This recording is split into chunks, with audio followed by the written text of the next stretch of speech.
start first with the CBN Naira for dollar. And I know both of you will try to quickly grab on this. But should we hear from the local angle first or from the diaspora angle? So let's take a dive with you, Debo. Is that fine? Yeah, that's fine for me. The CBN Naira for dollar policy, I'm sure everyone on this call knows what it is. The government is trying to incentivize the Nigerians in diaspora to bring in dollar. So it's more like a promo to get dollar from people. Essentially, you get 5 naira for each dollar you get in. From my perspective, I am looking at it from what is in it for me as a Nigerian in diaspora. And is that enough incentive for me to send more money to Nigeria? Personally, the answer is no. And I guess for many, it will be the same. I think in terms of what the government is trying to do, I'm not too sure if they really understand the reason Nigerians abroad send money to Nigeria. For the most part, I think it's just to support family. And then if that is the objective for most, I'm not sure the government giving extra 5 naira for a dollar would mean that someone that had a budget that had planned to send $1,000 to his family would change that to $2,000 or $5,000. So it will be interesting to see what the data is saying since they implemented this policy about 3 weeks ago. Has it brought any traction? I would think maybe no, but again, maybe the data might suggest otherwise. But personally, I'm not too sure that is enough incentive for people to send money. And later we can look at what is the government really looking for in terms of, or what they should have done personally from my perspective or opinion. Maybe I let Philip talk a little bit, then we can start looking at, okay, what are the other things that we think they should have done? Okay. So Philip, do you want to take a jab at this? Yes, thanks a lot, Debo. So of course, CBN are trying to provide some sort of incentive, trying to encourage those in diaspora to bring in more funds. But I think there's also a loophole in that strategy because I feel there's no the policy does not say they must spend whatever is brought into the country. The policy only says that you get 5 naira for every dollar brought into the country. What it means is that the CBN is assuming that for everyone who brings in dollar into the country, they are probably going to try and exchange it for the naira. But I suspect that those who and I think Nigerians will probably take advantage of that and probably bring in the funds if possible, but not change it to naira, which means that there is still not so much impact on the liquidity. So they might look for an opportunity to get it out of the country. I know there's a restriction on how much you can transfer out of the country. But you can wait if you are ready. If you bring in $1 million and you get 5 million, you can just wait for the time. Or otherwise, I'm sure some might even look for some trade opportunities, maybe not even legitimate trade offshore, because there won't be a limit on how much you can spend when it comes to probably importing things into the country. So I think there's a loophole in the system. Like Debo said, maybe not enough incentive, because what they get in return for every dollar is probably also low, and also because the reasons or the motivation for sending money in is not necessarily it's just to support family. So I think also that loophole is there. So maybe Debo takes it from there, and then So now we have to look at the policy from another angle. When you think of the rates of immigration out of Nigeria, think of brain drain that we're dealing with, and you think of the volume of inflow that we actually receive from Nigerians in diaspora, I'm certain there will be some sort of sense behind this initiative. There will Oh, be, certainly. yeah. So think of how we've been trying to manage the exchange rate. How do you see that? If you look at the volume of remittances, you look at the projected growth that we should expect from things that's going on. Yes, certainly. Like if we go into the rationale behind the central bank's decision, so you see that diaspora remittance in 2018 was around 24 billion dollars, which is about 80% of Nigeria's budget. Now, even that projected figure, according to PwC, is also about 6.1% of Nigeria's GDP. And that's not the only thing. Uh, it's also that even foreign direct investment, which we always talk about, that for us to get enough dollar in the system, for us to get enough, it is also so diaspora remittance was about 11 times higher in 2018. And even for the aid Nigeria got in 2017, it was probably diaspora remittance is about 7 times higher. And like you rightly mentioned, a lot of people are seeking greener pastures offshore, which means that, of course, there might naturally be an increase in what comes into the system. But will it be enough to solve Nigeria's foreign exchange needs? Maybe not, because the central bank also doesn't operate a floating exchange rate system now. The central bank tries to manage foreign exchange it has by supporting it. So what it means is that a lot still goes into we can call it even subsidizing it, because what obtains in the black market and what obtains in the official market, there's so much difference between it. So because the central bank is still holding forth, it means that resources that Nigeria also gets through probably an increase in oil price is also spent on those who need foreign exchange for import and all that. So why the rationale? Yes, we get it. The diaspora remittance has been an important factor over the years, but is it enough incentive, to stimulate growth? Because that's what is required.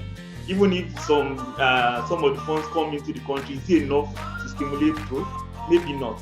So that's where the challenge is. Yeah, and I think in addition to that, Philip, you rightly said, yes, it is growing, but what is there potential for it to grow more, to double?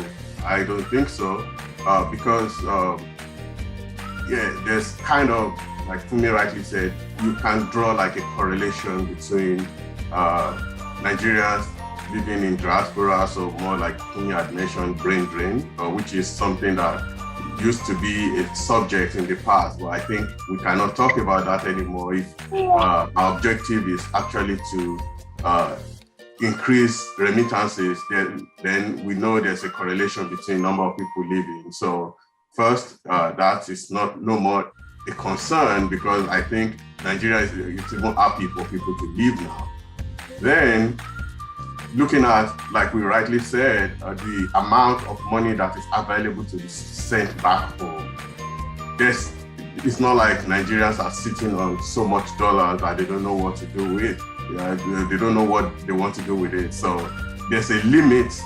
No matter how much you incentivize, even if you say 20 naira to $1, there's still a limit to which that remittance can grow, except if they want to let everyone leave Nigeria and be sending money back home. I think maybe that would be the approach. And then also in terms of the alternatives, and Philip mentioned rightly, I think even if there's potential for growth in that, it is really short term. I think the government should focus more on the long-term perspective, and the only way to get foreign currency would be to improve our trade balances. You can't operate huge trade deficits like we do and expect that there wouldn't be scarcity of dollar in Nigeria. So a lot of other areas that I think the government needs to look at.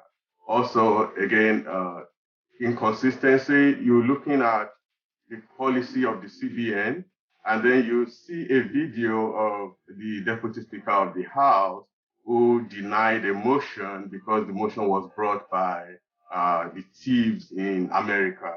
So according to him, they live abroad, they cannot influence policy in the country, but then you want their money. I mean, you cannot separate politics from the economy. So I don't know if he is not even aware of the government policy to try to bring more dollars from Nigerian diaspora, because that doesn't make sense. If you want their money, then you should want them to contribute to the politics.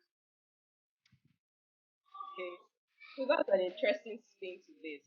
And so I'm looking in the chat room, and Yamakideko just dropped a feedback there, and he said, so I'll move quickly to the last portion of his feedback. Is it to have folks send more money to Nigeria, period? Or is it to have people send money through traditional channels versus the parallel market? So, just I think it was about the same time, Philip, when CBN began to kind of narrow it down on the money transfer channels that were popularly used.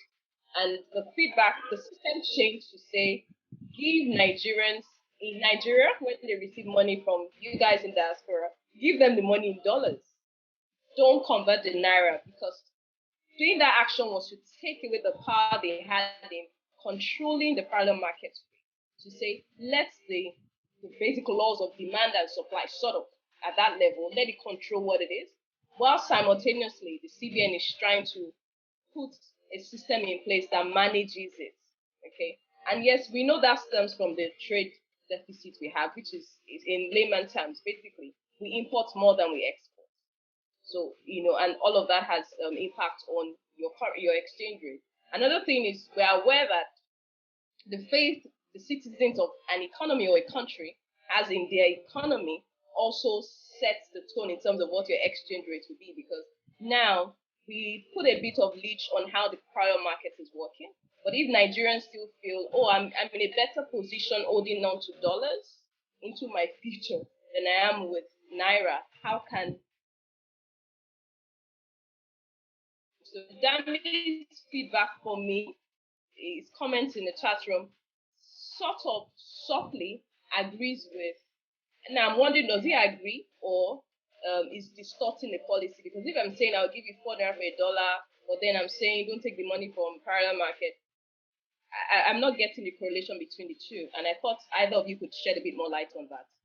Yeah, so I don't think, from what I read about the policy, I don't think they are trying to prevent people from going to the parallel market. Actually, the way they have set it up, it will encourage people to go to the parallel market.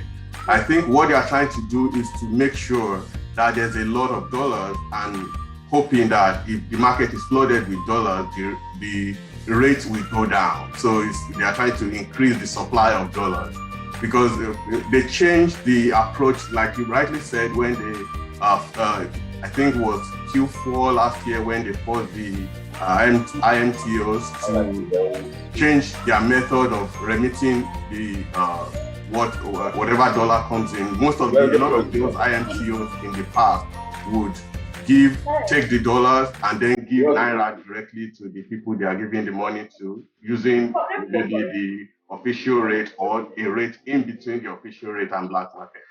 So by government telling them that they must give USD to the people, I think then it means that they are not trying to force people not to go to black market. What they are trying to do is just to make sure there's more dollars, and hoping that by effect we reduce the... Yeah, certainly. I do agree with you. So it is. I think the two policies are actually consistent. I think both policies are consistent. I'm trying to mute. Yes, done. So go ahead, Philip. Apologies. Okay. Yeah, so I was trying to say that so the two policies are actually consistent. Just like Debo rightly mentioned, they are trying to increase the supply. There are two ways to control prices. Either you do it through supply or you do it through demand. So the CBN feels that by through that incentive, what was done initially was so that everybody receives in dollars and there's enough dollars in the market. That was to increase supply. And now the incentive also given now 5 naira for every dollar is also to increase supply, hoping that by increasing the supply of dollars in the market is going to bring the price down. But I think the demand, of course, is also high. And you also mentioned it earlier that some people might even choose to keep the dollars because they see it as a way of saving, especially in an economy where you don't know what the exchange rate will be tomorrow. So, is it achieving the goal of probably bringing down the exchange rate? Maybe not, because I think even in the parallel market now, dollars is still about probably 486 thereabout. And even in the NAFEX market, that's your interbank market, is not so there isn't much difference. Probably around 410. It's been around 410, 413 for some time. So it's a challenge, even though they are trying to increase it. Maybe there won't be enough supply to bring down, but the two policies actually are consistent. But whether it will achieve what they will have in mind, probably not, because especially as Debo said, maybe the incentive should be on how to get the people in diaspora to probably start up businesses or to finance businesses in Nigeria. Maybe they might have to look for a policy that will encourage them to invest. Because then when there's an investment, then it changes the dynamics and changes the whole picture. Okay, that's I almost feel like that's a good way to close out on the CBN Naira per dollar discussion, and that's because it's been a question where a lot of Nigerians in diaspora don't understand it, and even for Nigerians who are back at home, they don't seem to say okay. They don't seem to still get the value, because if you think of the fact that you don't spend dollars, and if you're sending the money to your mom who doesn't care too much about the dollar value beyond the fact that you get her the money, like they both said, you have a budget. She's used to getting the amount of money. She changes it with the malam she's familiar with, and she moves forward. Because also there are fears around just security only, moving around with dollars and all of that. So for the average guy on the street, the impact is not immediately felt, but we would focus on it and say probably, okay, but this policy was set in place for people like you guys to attract interest back at home. So guys, if you have questions, please, or comment or feedback or response, you can drop it in a chat room so I can pick it up from there. So the last question I would ask, and any of you can just throw at that. So now let's think. I like what Philip said, which is Nigerians in diaspora maybe consider financing a business and all of that. How would you wrap up? How should a Nigerian in diaspora leverage the CBN Naira for dollar? Because it's an opportunity, and if one understands the value, then one can maximize it. So I don't know if either of you want to just share thoughts on how Nigerians in diaspora can actually leverage that, because this policy is to encourage a certain behavior from them. So go ahead, Philip. No, go ahead. You are the one Okay. in diaspora, so Yeah, so I think the ball still lies in the court of Nigeria or Nigerians and the government.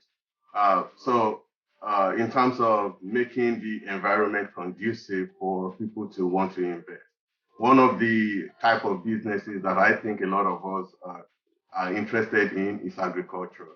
But like the current security environment in Nigeria does not even encourage you to go and invest in agriculture. I don't want to invest in a farm and then someone gets killed on my farm, for example. So that is one area where the government needs to do a lot better if they want to encourage Nigerians to come invest. Also, there's a kind of trust issue, because for any business that you want to do, if your eyes are not there, how much can you trust people back home to represent your interest? Let's say you are interested in other forms of business apart from agriculture, where you don't have the security concern. Do you have enough resources that you can? Do you have enough resources in terms of personnel that you can trust to represent your interest to do business. And of course, if there's a default, is the legal system set up to protect your interest such that someone takes your money and doesn't do your business? What happens? Does the police help you? Does the court system help you? If those things are not in place, I doubt there's really a way to really encourage Nigerians to invest money, Nigerians in diaspora to invest in doing business in Nigeria without having to go down and live in Nigeria. Okay, thank you, Debo. Philip, you want to respond to that? Yeah, well, Yes. So do you want to share a lot of hopes? oh, okay, maybe, maybe there is, but because, but again, the government has a lot to do with this. We've all agreed that, or we all believe that, if the investment or the climate can be better, then probably it will attract a lot of investment. The second issue Debo raised about trust, I think that's probably everywhere, probably more so in Nigeria. But it's just about finding probably the right people, to represent your interest, which is, I think, is important. But I think the climate just has to be better. If we would know that it's export that is going to drive economic growth, then we need to do what is important, which is that we have to encourage it by making the environment more secure. Then the institutions have to start functioning appropriately. The legal system, has to protect the interests of those it's supposed to protect. There can't be partiality in the system, and then you expect that people will have enough trust in the system. So I think if the institutions start working, and then we have to drop this federal character in terms of trying to support businesses. There are different areas where probably different parts of the country are good in, or they can specialize in. Then we can support the industries that are already on the up in those places, rather than say that, oh, let's share it equally amongst. It doesn't work that way. If you know that it's in Kano that you grow the best tomatoes, and it's in Oyo State that you get the best maize, then you invest in companies who are focused on that. Not say that, oh, okay, I want tomatoes, but I want to give all of you equal amounts. So it doesn't work that way. So if you want to encourage export, then security, the legal system, the institutions have to start working. And again, then it doesn't need to be federal character in everything. Focus on what's important, on what each sector of the country can, and then we can see if growth, we can get sustained growth and probably develop. Okay. A crazy question came to mind, and that's because I have a message that I read. And because that's something I can hear the fears in Debo's voice around security, systems are not in place. How do you manage that? But at the same time, there's the part of most of us where we want to have hope in the motherland and say things can work, sort of. Now, in view of the risks that exist in investing here back at home, in view of the security risks that we face, I like the mention of we might need to do away with the federal character policy and focus a bit more on where's the best space that we can get the fastest ROI, and then somehow use a bit of maybe socialism to drive growth in other parts of the country. But do either of you want to talk a bit on how can you, in the midst of these risks that are obvious, how can you still edge your bet? So do we want to touch on, so what do you think? The stock market, okay? Is real estate market, okay? Because the truth is there's a trade deficit. There's a system, a consumption system that depends majorly on importation. But somehow we still have to balance it. You have rising inflation rates, which the government is really trying hard to curb, but then you have increasing unemployment rate. All of those things have ripple effects. Then you talk about security. Those things sound like, yeah, you're cooking your own bomb after all. But in the midst of this, we still want the funds to come back home. We still want you to repatriate funds. How can the Nigerian diaspora still edge or against some of these risks, if not all? Philip, do you want to share your thoughts on that? And that I almost feel like we're already jumping into investment, but let's touch briefly on that. Then when we get to the investment opportunities, you should consider we can dwell a bit more. But do you want to just touch base with that? Because we need to encourage CBN policy, somehow we have to. But yes, we know the system is not working like it should. Okay. Well, yes. Well, like I think you mentioned one of those probably areas where Nigerians in diaspora probably will have to look at. I think the real estate sector, particularly, is actually booming in Nigeria. And I think, yes, some of it is because those in diaspora are looking at the opportunities to, it's just that is it enough to stimulate growth? If I buy, maybe, it can increase uh, the well-being of some people because, of course, you pay to probably the developers and those who own the land. But from the perspective of is it going to stimulate enough growth? But maybe. Um, but the real estate sector, yes, it's and the stock market, of course, you know, again, just hoping. I think the stock market has been a bit more stable in recent times. Maybe free from manipulation and all that. But again, when it comes to market manipulation, it's not only in Nigeria. In fact, they are more sophisticated, probably even in the US and in trying to get the stock market up. But maybe when we get into that, we would look a bit more closely. But I think the real estate market is the closest to what Nigerians in diaspora can look at, especially in choice locations like Lagos. Of course, due diligence is required, regardless of where it is, maybe even more so in Lagos. But of course, those things can be worked out if you find the right people to do the due diligence for you.